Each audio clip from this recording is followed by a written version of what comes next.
15 अगस्त 1977। भारत आजाद हो चुका था, लेकिन देश के दिल में एक बड़ा घाव था। हैदराबाद, एक ऐसी रियासत जो न भारत में शामिल होना चाहती थी और न पाकिस्तान में।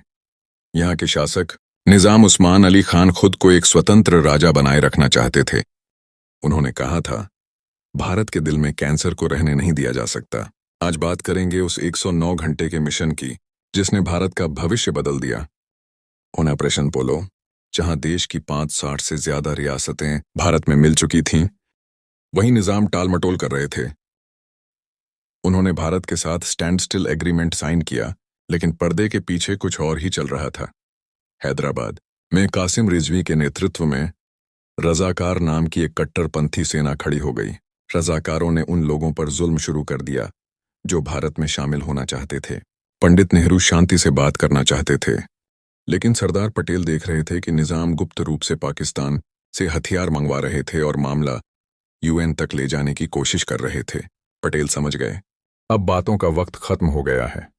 13 सितंबर 1948 कोड नेम दिया गया ऑपरेशन पोलो, क्योंकि उस वक्त हैदराबाद में दुनिया में सबसे ज्यादा पोलो ग्राउंड्स थे।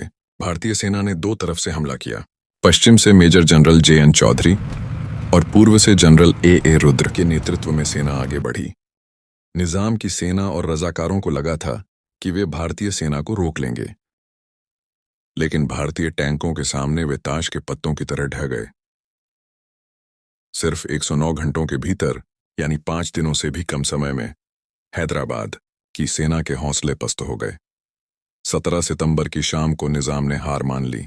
उन्होंने रेडियो पर आकर युद्ध विराम, सीज फायर का ऐलान किया और कासिम रिजवी को गिरफ्तार कर लिया गया। 18 सितंबर को मेजर जनरल चौधरी के सामने हैदराबाद के कमांडर खालिद रूस ने औपचारिक रूप से सरेंडर कर दिया। भारत का नक्शा पूरी तरह से एक हो चुका था। ऑपरेशन पोलो सिर्फ एक सैन्य जीत नहीं थी, ये भारत की एकता की जीत थी।